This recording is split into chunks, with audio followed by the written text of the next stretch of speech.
Hey, what's up, guys? Welcome back to a brand new Pick a Side live reaction. I'm joined by John Tortorelli and Joel Dells, and we are going to react to OKC taking a commanding 2-0 series lead over the Minnesota Timberwolves. I mean, fellas, 68 win team, first seed, going up against the sixth seed. Okay. We saw Right. this coming from a For sure. mile away, didn't For we? sure. For sure. Yeah. No. It's funny because we were, all three of us here a couple of nights ago. I think we were actually in this exact order. I think Joel, Yeah. you were top left, John was top right, I was on the bottom here, and we closed out the show. How's game two gonna go? If I remember correctly, I think both of you guys said Minnesota is gonna take game two. And I was the only one up here said no. OKC is gonna take it up. Is gonna take it to the 2-0 lead. That's what they did, and I think this was OKC's best performance of the playoffs. I think given the circumstance and the circumstance and everything that went into this game, because going into Minnesota tied 1-1's a lot different than going up 2-0, right? If Minnesota gets this game, they feel like they have some momentum building going home, but you have great games from Shai, who was just insane tonight. I mean, super efficient. He was able to find all of his spots, whether that was from three, the mid-range, or of course attacking the basket, again to the free throw line. Jalen Williams was amazing. He had a couple of huge buckets in the fourth quarter when Minnesota was making those mini comebacks. He hit a big three. He got downhill and hit a layup. He was fantastic. And so was Chet. This feels like the first time, maybe all playoffs, where all three of these guys were clicking and Shai was giving you that like absolutely dominant performance as well. And then defensively, they did a fantastic job and got his. But outside of that, Julius Randle had his probably worst game of his playoffs. It's a big game for the Thunder, and said, saw it coming, Joel, but picked Minnesota here, buddy. Joel, do you have any comments to that, or? I got a lot of comments. There's a lot of things floating in my brain right now, a lot of thoughts that I want to get off. But John, I'll give you the floor first. Thank you. This game, to me, it was obviously very close in the first half. I felt like the way that the bench stepped up based off game one was encouraging. And then right as the final minute cracked down the first half, you saw Shai hit a tough throw over Jay McDaniels. On the other end, Dante DiVincenzo's at the moving screen. And then within 30 seconds, Shai gets onto the other end, tries to foul on Jay McDaniels. And you have a 5-point swing without the T-Wolves even getting a shot up. And I felt like that was the perfect segue for Oklahoma City in the second half to completely take over this game. I understand the Wolves made it close for a certain point in time, but this game to me kind of, I think as a man, Dells, you'll agree with me on this, because at times you do have to look in the mirror and be honest with yourself. Coming this series, I took the T-Wolves to win, and I didn't feel particularly good about it. And I questioned my decision, but I had the Thunder win the championship this season. And what you sound just like this guy, the other way. I don't do this like him. I don't do this very often. In fact, this is the first and it's the only time I do this is postseason. But there comes a point in time where you have to look in the mirror and, as a man, accept when you're wrong about a series. In this series, I thought Anthony Edwards would be great from three-point land, and they needed that. Minnesota, that is. Tonight, he went 1 of 9 from 3. And though he stepped up in the second half, in the first half, he started off with 18 shot attempts and only had 16 points. And Julius Randle, after a wonderful first half of game one, was not existent tonight for the most part. 2 of 11 in the field. I haven't got to preface the most part. This game put into clear focus for me. If your best player is a perimeter player, if your lead engine is a perimeter player, it is nearly impossible to beat the Oklahoma City Thunder. Because this team has too many bodies they could switch on the ball, they create too much pressure, and they generate too many turnovers. And the type of looks you're going to get are not going to be consistent enough to beat them in a 7-game series if your best player and your lead playmaker is a perimeter player. And I said after last series, right after game 5 or 6, that whoever would win the Nuggets Thunder series in round 2, it felt like that would be the inevitable champion. Much like what we saw from Brooklyn and Milwaukee in that 2021 series. It felt like kind of a taste of a finals matchup with how tightly contested and how close the two teams were. And when I watched the first 2 games of the series, I felt like the Wolves needed to take one game on the road. They didn't. And they didn't really give me a convincing feeling that they could ideally do that in game 5. So when I watched game 2, it kind of reinforced a concern I had with my pick that this Thunder team is going to the finals because they're one of the best defenses we've ever seen. And right now it looks like the Wolves do not have nearly enough firepower juice in the offensive end to beat them, which is okay. I felt like we felt that coming this postseason. And I believe that looking at this series, this is where I'd have to acknowledge as a man that I was wrong on my pick. And I'll I love that, John. John, you did a great job wording that because it could easily be John flipped. Instead, he's saying, I'm taking accountability as a man and telling you where I went wrong. John, I commend you. Thank you. Appreciate you. Good job. John just needed to watch, 96 minutes of basketball and say, you know what? Yeah, I got this pick wrong. I'm not ready to go and turn my back on the Timberwolves just yet. They're down 0-2.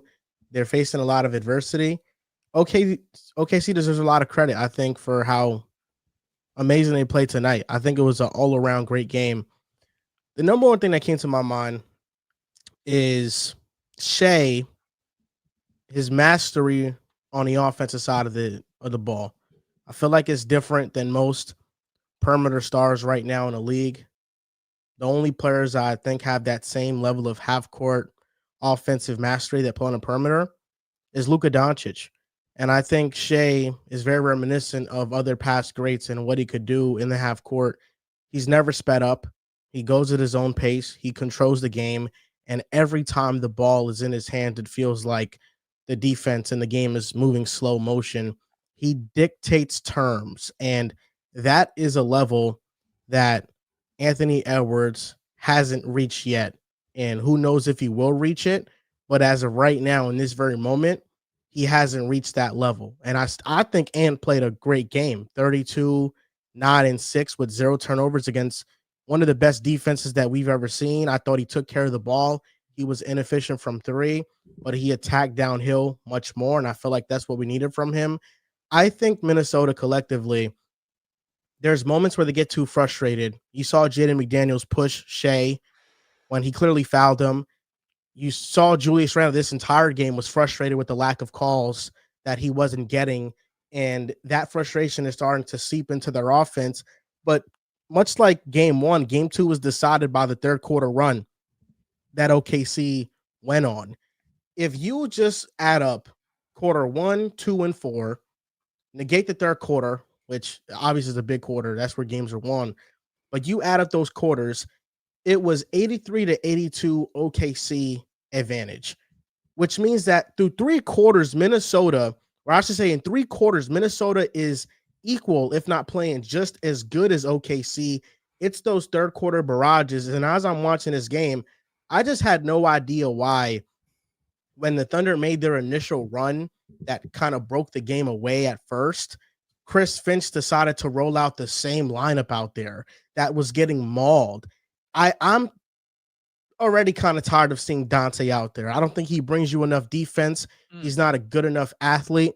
He's making bad decisions with the ball. He's putting it in harm's way. And even with his 3-point shooting and how impactful it can be in moments, putting the ball in harm's way and giving OKC free transition opportunities is just not the way Minnesota is going to win this series. And Julius Randle, if he doesn't get out of his own head, it's going to be very tough to play him over Naz Reid. I think clearly they're at their best when Rudy's on the floor, and when they take him out in too many spurts, I think that hurts their offense a lot. And you mentioned this, Dels, that this might be the best game that the 3 have played.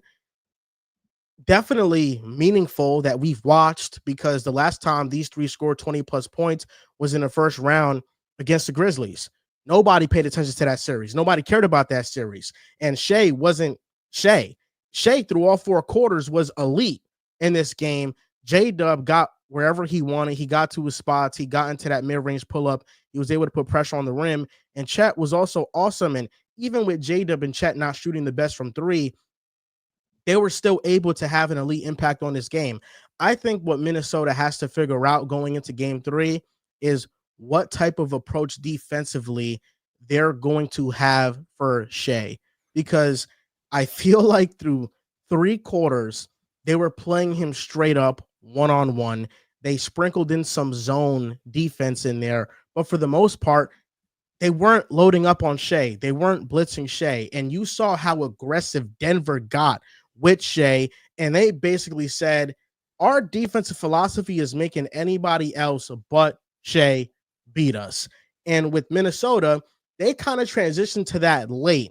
When Shai had already dominated the entire game, they start double teaming him, and now you're letting these shooters that were struggling for the game get open looks, and then they start knocking their shots down. So now it doesn't matter where you're going to. Either is a bad decision because you start blitzing Shai. Well, these shooters are starting to shoot better now, so you're too late on that. They didn't stop something, and that's the thing is if you're gonna guard OKC, you have to try to stop something. If you're going to commit to trying to take Shai out the game and making everybody else beat you, that's what your commitment has to be on. But I feel like they got to that way too late, and it's another game where they struggled from three. I think game 3 they will bounce back. I think they're going to win it at home. I think the role players play better, and like I said, I think the third quarter is where OKC pulled away from this one. But if OKC goes on to win this series, which everybody's projecting them to win at this point because they're up 2-0, we're going to look at that Denver series as a graduating period from them, where they played a championship level team that was awesome defensively, that had a all-time offensive engine in Jokic that they were playing defense against, and going to 7 and winning that series in 7 games felt very much like a graduating period for a young team that needed to prove a lot to the basketball world, and that is currently proving everybody wrong that didn't believe in the team. Definitely. And I feel like to answer that question of how Minnesota should defend Oklahoma City, it's tough because if you were to blitz them, they have way too many connected playmakers in the front court and with Jalen Williams to beat that and 4-on-3s and 3-on-2s. You look at the matchups 1-on-1, and Jaden McDaniels in theory is the perfect, physical matchup when you look at the length and athleticism, but he has 11 fouls through these first 2 games. And like you highlighted, in that late fourth quarter stretch, he's agitated. He's frustrated because he feels like every time he puts his hand in the cookie jar, Shai is putting him in jail, and then that's taking him out of the game. And a night where Jaden played so well, he hit his first couple of threes, that immediately hurts a player like his rhythm if he's being taken out of the game. I also agree I'd probably lean with Dante DiVincenzo less. He has not been necessarily a positive, and especially on the defensive end, I would rather play Nickeil Alexander-Walker, and if that's their best matchup, I understand Nickeil has got familiarity with his cousin. It's clear to me, and this is maybe it's a bold take, the Nuggets had a better matchup for Shai Gilgeous-Alexander and Christian Brown and Aaron Gordon than this Wolves team does. Because of course you have Anthony Edwards, but with the load that he has in the offensive end, you're not going to play him on Shai Gilgeous-Alexander for over half of this game. You can't rely on him to do that on both ends. Very few stars can. So I look at what the Wolves have in terms of their matchups, and it feels like Nickeil Alexander-Walker might be the player they're going to have to play more to lean on guarding Shai. And I don't think that's necessarily a solution. Yeah, it's going to be hard for anyone to slow down SGA. And I don't remember what the numbers panned out to, but a good portion of that series, SGA was getting really anything he wanted on Christian Brown. That's why I laughed, because Christian Brown was far from an SGA stopper. But Jaden McDaniels, at least defensively, again, it's Shai. He's one of the best in the world. But for Jaden McDaniels, I would expect just a little more just I don't know if it's physicality, but just a little more fight when it comes to that. Like, I understand Shai's going to get by you, but you can't let that translate into stupid fouls, into flagrants, because down the stretch of the game, at that time, it felt like it was over short. But there was a stretch where you cut the game to 10 points, at like the 3 or 4 minute mark.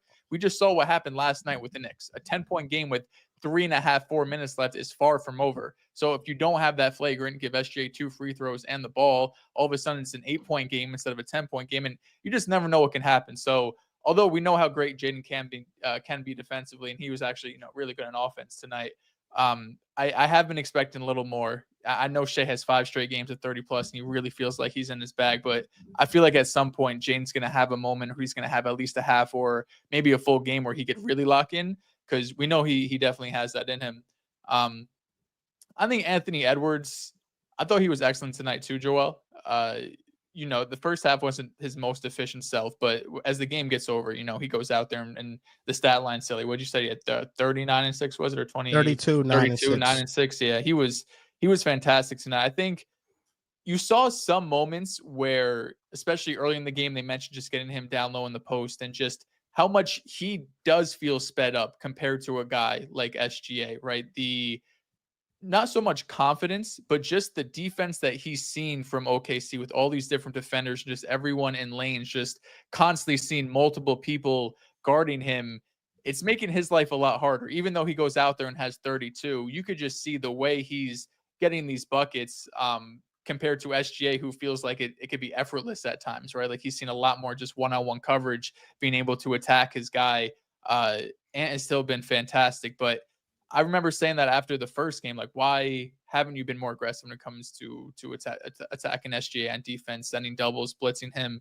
Because I understand that J-Dub and Chet can have these games, and Caruso's had a great playoff run, but they've shown you a lot of times these playoffs too that they're not going to hit their open shots, especially guys like, Lou Dort and J-Dub for, a lot of that second round. So I wouldn't be surprised if we saw a more aggressive approach in game 3. I also have Minnesota winning.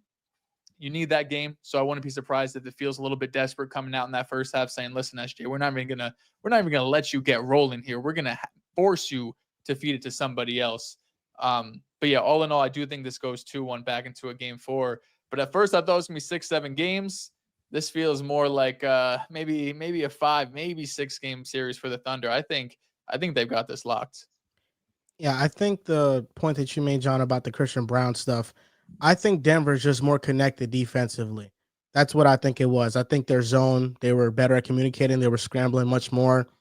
How many times did you count tonight where they did play a zone, they got the ball to the middle of the floor, and Jaden McDaniels is like unaware of who to guard, or Rudy Gobert is like on 2 people, or they're not switching certain actions that they're supposed to switch. Like I saw an out of bounds play after a timeout where they're setting a screen for J-Dub, and instead of switching that action, Rudy Gobert and Jaden like both stay attached, and then J-Dub makes a simple pocket pass, and it's an easy dunk for Hartenstein. It's just simple plays like that I think Minnesota isn't totally connected on, and I think if they could clean some of those things up, they'll have a much better chance defensively. I mean, this was a game from OKC that Shai goes for 38 and 8. He goes for 40 essentially. J-Dub goes for 26, 10 and 5. Efficient. Chet goes for 22, 8 for 17. J-Dub 2 for 6 from 3. Chet 1 for 6 from 3. They're doing most of their damage inside the arc, and there's basically nobody guarding them on some of these basket attempts because their defense just is not on the same page. And I think maybe this is the biggest weakness being answered for OKC, because I think, to me, the biggest question mark I had for OKC heading into the playoffs was how consistent can J-Dub and Chet be next to Shai? Last year, we saw it in the first playoffs. The Maverick series was a stain on the resume. And this year against Denver, it was very up and down. And J-Dub came to play game 7. And that game really boosted up his confidence because since then he's played near flawless. He hasn't had a bad or inefficient game.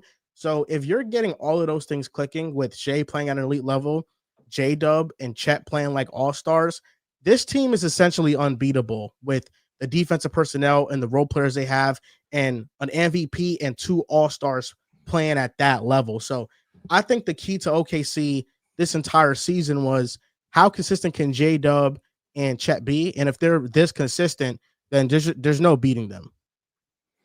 I think there's some validity to that, especially when you look at kind of how you highlighted how confused they were at times against Denver's zone and the physicality they were able to play with. And then the first 2 games in this series, Chet Holmgren especially has been more comfortable and efficient on the offensive end. And coming into tonight, Shai was only making 33% of his threes. I believe with J-Dub was 26%. And a game like this where the Thunder take control, they only made 27% of their threes. And in game 1, they took very few. I do feel like the more that this postseason run has continued and the more experience and familiarity that they've gotten against different types of schemes defensively, the better and more prepared they're going to be for a finals matchup against the Pacers and the Knicks. So there's definitely some truth to that, where the Nuggets were the toughest matchup for them defensively. And now we're starting to see Chet especially play better than last postseason. Yeah. Speaking of Pacers Knicks, I know we weren't here. John, you weren't on the live last night, right? My Wi-Fi put me in jail. Yeah, wouldn't let me. I figured maybe, unless there's anything else you want to cap this game off, I would love to spend maybe 5 or 10 minutes about the Knicks Pacers, if you don't mind. Game of the year. The floor is yours. Okay. I did think that was the game of the year, John. That was one of the most insane comebacks I have ever seen in my life.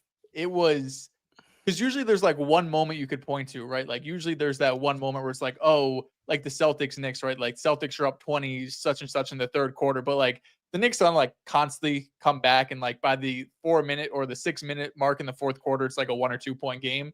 But there was just multiple times in that fourth quarter, whether it's like, you're up 14 with 2:50 left, or you're up 9 with under a minute. And it's just multiple times where it's like you had this comfortable of lead. I'm sorry, I might be misthinking the 9 and 50, but regardless, You're correct. Wow.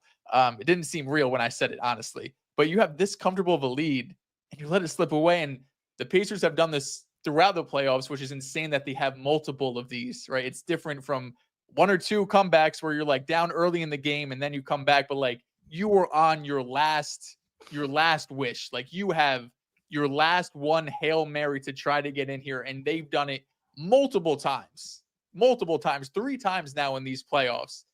They feel like they're going on a run. Like I know the Knicks have it against Boston for sure, but these type of wins, this is just something that feels special about this Pacers team right now. And you get it from so many different guys, but the game Haliburton just had, my God, I mean, that's arguably the best game of his career. Going out there, game 1 of the ECF, on the road, MSG, you give him a 30-point performance, a double-double, what was it, 11 assists to 2 turnovers. He was fantastic. And like Cat and Brunson did their thing as well. I'm not over here going to just ignore that, but man, the Pacers are a team right now like Neesmith, we dead ass hitting all of those threes, 102% true shooting. All of this that's adding up for them right now. They feel like a special team. I feel like we get this in baseball more than like basketball or football, but there's just like an energy and a juice that a team has as the season's riding. That's not to take away from their talent, because they're obviously talented as shit, but they have this momentum beside them that it's really hard to ignore. Definitely. We had a commenter hustle in the chat compare the previous team we talked about to the 2014 Spurs. But when I watched the Pacers throughout this entire postseason, that's the team that reminds me of the 2014 Spurs. The magnet ball that they play with the connectivity, painting the ball around from shooter to shooter. Everyone's playing unselfish. And then you watch a collective grow throughout their supporting cast. It's always in games like this throughout this entire postseason. We saw it in game 5 versus the Bucks, saw in game 1 and game 5 versus the Cavs, and we saw it manifest again versus the Knicks, where Cat and Brunson play fantastic games. OG struggled quite a bit. I felt like he was one of the main reasons why they lost. In a game like yesterday, that Pacer team's able to win the game because their offense never stops coming. And those complementary players alongside Tyrese Haliburton, like Aaron Neesmith, who get very little shine, and then he hit 6 threes in a quarter, finishes 8 of 9 from three-point land, and people realize, damn, like this guy, once upon a time, he was the best shooter in the 2020 draft class. He went to a Celtic team that happened to have Jaylen Brown and Jason Tatum at the same position. Dealt with some injuries. He was kind of a throw-in, kind of a forgotten piece in a Malcolm Brogdon trade 3 years ago. 6th man of the year. And since then, Aaron Neesmith has, when healthy, been one of the very best shooters in the NBA. And we've watched him be a very good rebounder, a very good on-ball defender. He's the Pacers' best matchup right now for Brunson. And on top of those two things, he is a lights-out three-point shooter. And for him to hit the type of shots he was hitting, especially the last one, Josh Hart, I think Josh Hart, the fall counter on him last night was 4 or 5 times. He needs to get a new pair of shoes probably. Josh Hart's falling to the ground. Aaron Neesmith's hitting a ridiculous pull-up 3. And his confidence right now could not be higher, as he's making 54% of his threes this postseason on 6 attempts a game. And then you coalesce that with Andrew Nembhard at a quiet kind of middle section of the game. But by the fourth quarter, he picked it up. And it feels like Tyrese Haliburton is in a situation where, as we've highlighted all year long, he can take a step back. And these complementary players, they're glue guys that can rise up and they can scale up on the offensive end to a level where everybody is going to eat, because they play the game with such a level of tempo, connectivity, and shot making, which is so rare. And that's why it reminds me of those 2014 Spurs, where it's one of the most unselfish teams. And they don't necessarily have a superstar. At that point, Tim Duncan wasn't that. Kawhi Leonard is winning finals MVP, and no one deemed him as a superstar, an all-NBA caliber player. He was defensive player of the year. But despite that, their depth and their complementary play with an elite coach, granted, one's Greg Popovich, salute to him, one of the 2 greatest coaches of all time, but Rick Carlisle is a championship coach in his own right. And he has built a team which perfectly fits what he's wanted to do for the longest time. So I think this Pacer team deserves a lot of credit. I took the Knicks. I still got the Knicks in the series. But I would be remiss if I didn't say that this Pacer team is one of the best built rosters we have seen in recent memory. And it's a testament to the organizational stability that they have. No way John was going to switch up twice. No. I couldn't. No way. Not I'm twice. I got some cojones. I'm not going to bounce after one game. But What if they go down 2-0? I'm still sticking on my Knicks. No, he's not. He's gonna switch his pick if that happens. I'm pretty sure. You mentioned it perfectly, John. The Pacers offense, they come in bursts, and it's really hard to stop, especially when they can penetrate the D that well consistently and be that impactful. The Knicks had little to no answers for it, especially late in the game. I think the Pacers set a record for how many points they scored in the final 5 to 3 minutes of the game. It was ridiculousness. And that type of offensive symmetry that they play with is a big reason why they're able to make these comebacks. You can't call it a fluke because they've done it in every series. They did it against the Bucks, they did it against the Cavs, and now they're doing it against the Knicks. So at this point, you can't call it luck. This is a skill that they have because they never quit. They're never out of a game, and they can shoot their way back into it. I think of all the teams remaining left in the playoffs, they have as much depth as anybody. You can argue they have just as much depth as OKC, if not they're similar. Arguable. But they're that deep of a team, and when you can go that many men deep into your rotation, you wrong with can you? you can burst Wrong off with some you? runs that, my goodness, it is a joy to see when it's not your team that is the one that is Getting bursted on. getting bursted on that type of way. Tough. Exactly, Dels. It's just Jeez. not. Good Lord. It's not fun at all. It's not an enjoyable experience. Sometimes you want to close your eyes because you don't want to look no more. It's that bad when they're playing at that level, when it's your team that they're doing it against. But I've been talking about the Pacers. I love this Pacers team. I hate that the Knicks had to play against them.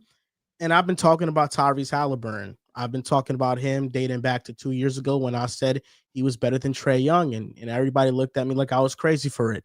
Dating back to last offseason when I said he was better than John Morant. You look at those comments, everybody thinks I'm crazy for it. And now Tyrese Haliburton has some of the best and most memorable playoff moments of anybody in the last decade. I mean, is it crazy to say? I mean, I'm putting two of my favorites against each other, but let's keep it real. Who has more playoff moments, Tyrese Haliburton or James Harden? Well, yeah. Tyrese Haliburton. And you think it's clear cut? I mean, I'm postseason not going run? to disrespect Harden, but Haliburton's also done some crazy shit just this run alone. This postseason run has 3 special moments already. His game winner against the Bucks, his game winner versus the Cavs, his shot to send to overtime last night. When you look at the clutch plays that he's had and the fact they've engineered back-to-back conference finals runs with a chance to go to the finals, I mean, at this point, the trajectory is obviously going to be Harden, but Harden's never had a run like this. Well, I don't know about never had a run like this. I will say the moments that Haliburton has had have just been special moments. He's hit a game winner, hit a go-ahead shot. He's 12 for 14 on shots to take the lead or to tie the game this shot season. Yesterday was one of the stupidest shots I've ever seen go in. He's one of the clutchest players in the league, and I think that in this series, before we talked about it and give our predictions, I said if the Pacers want to win, he has to be aggressive as a scorer. And I think that's when he's at his best. I still think his ceiling is somebody that can average 24 to 25 a night with 9 to 10 assists. I think he's that special of a player when he puts it all together. But we have to understand that the reason why we weren't getting the best version of Haliburton for an entirety of last year and to begin this year was because of the injuries. And now we're seeing a fully healthy Haliburton and how well he can move, his herky-jerky style. And people forget he's 6'5". He can shoot over most players, and he has an advantage in that way. And he's one of the best decision makers of this era. Like, he's that special of a player. And when you have that guy leading your engine on offense, you can consistently generate good shot quality, and he has a great supporting cast around him as well. Aaron Nesmith, you mentioned it, John. I've been a fan of Aaron Nesmith since he was at Vanderbilt. He averaged 23 points per game and shot 52% from 3 on 9 attempts his final year of college. And he was somebody that I was pounding the table for the Knicks to draft. And we drafted Obi Toppin, who's ironically on the Pacers. The guy I wanted to draft was either Haliburton or Nesmith. Those were my 2 guys in the draft. And Nesmith didn't figure it out in Boston. I felt like Boston probably gave up on him a little bit too soon, but neither here or there. Nesmith found his footing with a team that needed exactly what he provides, because with the Celtics wing depth, there was just no way he was going to start over Tatum or Jaylen Brown. So with the Pacers, he's found a spot that he can flourish, and he's consistently gotten better. And he's on one of the best value deals in the league right now. He's Definitely. averaging 16 in the playoffs. He's been an X factor for them. But that's just what this Pacers team feels like. It's a team full of X factors. And listen, this was a blown lead. It was an all-time choke job. I couldn't believe that it happened in the moment, but I still feel confident in the Knicks. I think they showed me enough good things. The defense was always going to be a concern for me. Their defense was atrocious in this game, but I feel like our offensive execution could have been better. And OG Anunoby could add a much better game. Josh Hart as well. So I think the Knicks are still in a good position, and I think this is going to be a hell of a series. Didn't I know you agree were with that. an Aaron Neesmith guy, Joel. That was I thought he was a didn't know that. Neesmith guy since his high school days, Dal. So surprised when he said I've been a Vanderbilt. Neesmith guy since the day he got drafted to Boston. I'll leave it at that. I've been a Neesmith guy since, my goodness, watching tape, security job on the couch, chilling, looking at his Vanderbilt highlights. The first couple of years in Boston, he really could not shoot. He was obviously playing behind the Jays, and there was a lot of just veterans in front of him. But even in his limited minutes, he couldn't shoot. I remember when the deal happened, though, most people thought Boston fleeced. They got Malcolm Brogdon it was a bunch of guys that weren't playing in the rotation at the time. You got Brogdon, who ended up being the sixth man, and many Celtics fans reminded me, because I said that we got fleeced in the Neesmith for Brogdon deal. They're like, oh, well, Brogdon helped us got Drew Holiday. I was like, yeah, I mean, if Neesmith does this, he could probably help us get Drew Holiday too. Yeah. Neither here nor there. But Neesmith definitely struggled this couple years in Boston. But I think getting off a championship expectation team as a younger player, going into Indiana, where not only are you going to have more playing time and opportunity, but just freedom as well, right? When he went to Indiana, it's not like we're expecting the Pacers to make this deep conference finals run, or really even make the playoffs at the time. So the fact that he was able to kind of grow in that environment where there's not as much pressure as compared to being in Boston, where you're a first round pick, your first couple of years, you haven't been able to shoot, and you're on teams that are expected to make deep playoff runs, and you can't crack the rotation. So the fact that he was able to go to a situation and kind of grow with it, like he's growing as a player, as the Pacers are showing that they can make these consistent runs in the Eastern Conference as they continue to draft well, make trades. I think that was like the perfect situation for him. So obviously really happy for him. No, I told you, day one fan since he got drafted to Boston, followed his career ever since. It's just someone I've, always respected his game. It's I mean, crazy that you go. Maybe there's something deeper to it. Maybe he just didn't hit his shots.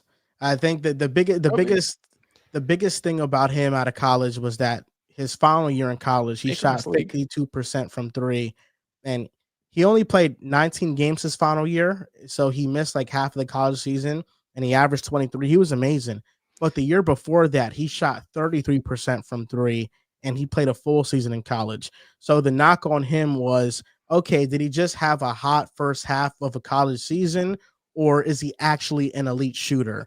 So when he went to Boston and he started struggling, it sounded like it was the prior, where it was, okay, maybe that year that he had shooting the ball was a bit of an anomaly, but he's found his stroke with the Pacers. So there's that. But I think, it's good that he's shooting well. In Boston, I don't know if it's anything deeper than maybe he just wasn't hitting shots. I don't know. Right. Definitely in Boston, they didn't go to him as a rookie until Jaylen Brown got hurt. So I feel like oftentimes the young wings need a defined role and consistent opportunity, and the Celtics had a lot invested into their wings, rightfully so. But I feel like, to go back to that Haliburton Harden point, part of what separates Haliburton from guys like Trey and Harden is that he's not as ball dominant. He's a more complementary, kind of additive off-ball player as a shooter, to where he's allowing everyone else to get into a rhythm. And being such a mistake-free player, he's not taking anything away. Harden's an all-time great. I agree. Yeah. But part of what separates them as postseason performers is that Harden's offense ran through him. Harden's a better postseason performer. Harden was the better postseason performer. That's arguable. That's arguable. It's not. It is. I think Haliburton has great moments, but Harden was better in the playoffs. This is what I'm getting at. Harden was a far more ball dominant player, which led to the offense catering around him entirely, so he's going to be more productive. But his teammates are not elevated the way that Tyrese Haliburton's teammates are elevated. And as a decision maker, he's a mistake-free player. I mean, as you guys highlighted last night, his second turnover of the game was him trolling Cat at the end of the game. But I feel like with Haliburton, what separates him, and it's a quality that you kind of compare to some Hall of Famers, and I would agree, he's not as productive as Harden. And if you're going to measure them and their postseason play solely through the lens of productivity, then you're right. But that's not what playoff performances come down to. It's your impact, your ability to elevate others as a point guard. And Haliburton has done that more as you've seen all of these complementary players step up in the postseason. No, that's not true. James Harden elevated his supporting cast. He made the conference finals with Patrick Beverley, Terrence Jones starting in the starting lineup. I mean, we seen Harden. Patrick Beverley was a solid player. He was a solid player, but he's not better than Andrew 40% Nembhard. 3-point shooter and all-league defender. He's not better than Andrew Nembhard. No. Yeah, John, I'm not sure. I don't know if I can completely hear you out on that. I think Haliburton has had a great postseason run. He's been fantastic. He's had, like you guys said, some of the best moments. But, I mean, James Harden, I know, is obviously known for not being the great playoff performer, but he's, I think, still going to be outperforming Hallie when it comes down to it. James Harden is not a great playoff performer for his standards because he drops off from the regular season. But his regular season are MVP-type finishes where he's in the top 3 of the race. Haliburton's averaging 19 and 8 for the playoffs. James Harden was a much better playoff performer. When he got to Houston from his first to last year in Houston, he averaged 28 points, 6 rebounds, and 7 assists. I mean, James Harden was awesome in the playoffs. He just never had the teams that fully could maximize them. And I mean, we're talking about the 2018 run when they ran into Golden State. Harden was phenomenal in that run, and he's elevated players around him too. He's one of the best playmakers of our generation. As great of a playmaker as Haliburton is, you can argue. I mean, the whole reason why Clint Capella looked like a borderline all-star was because of James Harden. That's James Harden's impact.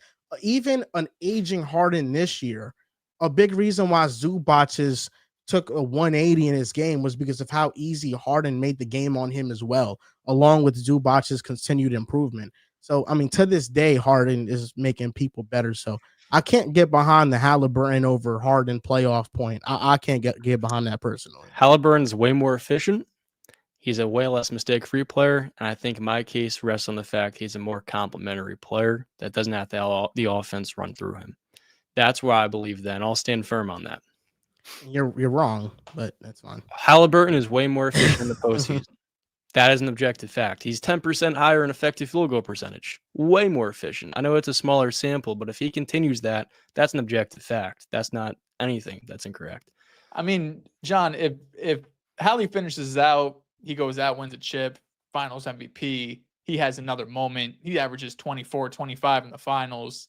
You could say individually he has this run right now that James Harden has not been able to accomplish. But this the story isn't finished. If he goes out there and loses to the Knicks in 5 or 6 games, it would be insane to say that. It's definitely early, but based off the track that he's on right now, I think that's a clear case that you could have. I don't know. It would only be an individual run, I think. It would have to be an individual run. It's not just 2 playoffs, it's 2 conference finals runs. Well, how many? And he got hurt last year in the conference finals too. He did. They were down 2-0, by the way. How many? That's 4 playoff series, though. It's 3 a year. That's 6. It's 4. No, but 3 a year. He didn't play last year against Boston. No, he did. Got hurt. Played 2 games. Okay, but he basically didn't play that entire series. Half of the series he didn't play. He's played 4 full series in the playoffs, and he's better than Harden. Based off this track, I think is a clear case. Okay. So OKC can blow out Minnesota, but Minnesota can't blow out OKC. Shai is Jokic and Ant's daddy. OKC in 3 old style fashion. Damn. He's confident.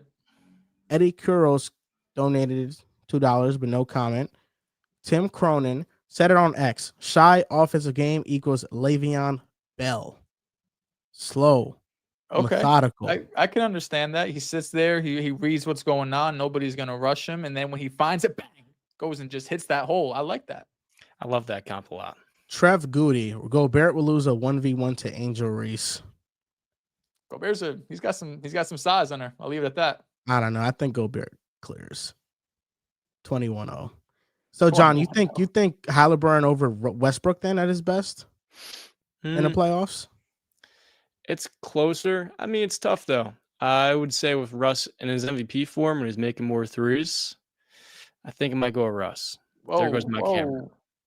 Haliburton over Embiid? No. Oh, he's gone. Jay goes Tom, with Shai winning MVP. That marks the Thunder's third MVP award in franchise history by a different player, one away from teams like the Lakers and Celtics. It's It's nuts. pretty remarkable. It is. It is. I mean, is John still here? I think his audio still here with us. Hello, my John. audio is here. Oh, you're just like in a conscious state right now. Correct. Burke goes, this Pacer Black Magic run feels like the 23 Heat. They're better than the 23 Heat team. It has John saying Haliburton over Harden all time in the playoffs. Yeah, Like, I don't know. Goodness. I don't know where John got that one from. I mean, my goodness. I guess that's a take you could have. Listen, Joel, you go on one run, we could put you over Harden. We could put you over Westbrook. We could put you over Embiid. There's a lot of guys, all-time greats, truthfully, that one run and one ring, that's all it takes. It hasn't been one run, and Harden has been a worse playmaker and a less efficient player. That's the case. Harden's a I know worse it's early. playmaker? I know it's early. He's a but worse playmaker? In the postseason, Haliburton's been a better playmaker, especially consider the decision making, just how smooth Haliburton is and how mistake-free of a player he is. His turnover is on half. Oh my goodness. I don't know, John. Haliburton's a great playmaker, and like I guess you could kind of hear. I mean, Harden's a much better scorer. Not in the playoffs, yeah, but the efficiency is what closes the gap, I feel. Well, Harden scored his second to last playoff run in Houston. He scored 32 a night against Golden State's defense. He averaged. Did you know that he had a better playoff series against Golden State than Kawhi did in the finals against Golden State in that playoff run? Yeah, it was similar efficiency across the board as well in that series as well. Yeah, John, I'm not sure. I mean, his efficiency was like, I don't know. I guess it wasn't all world, but it was a couple years it was. Mr. John Tortorelli. All right. Well, that's going to do it for us, guys. You guys can like the stream and follow us and subscribe to this channel. I've seen this chat about how Natalo sent my LeBron James Cleveland trade a couple days ago to Jason Timpf in his live reaction. Thunder Nuggets Game 7. If you want, after the stream ends, or I don't know, if you want to just drop the link so I could just click on it and go to it easier, I'd appreciate that, Natalo. I appreciate that a lot. But I think that does it for all the super chats that we have. The next episode we record probably is going to be Saturday. We could do it early in the day because nobody works. So that's probably going to be best. So stay tuned for that. Thank you for watching, and we'll see you guys next time.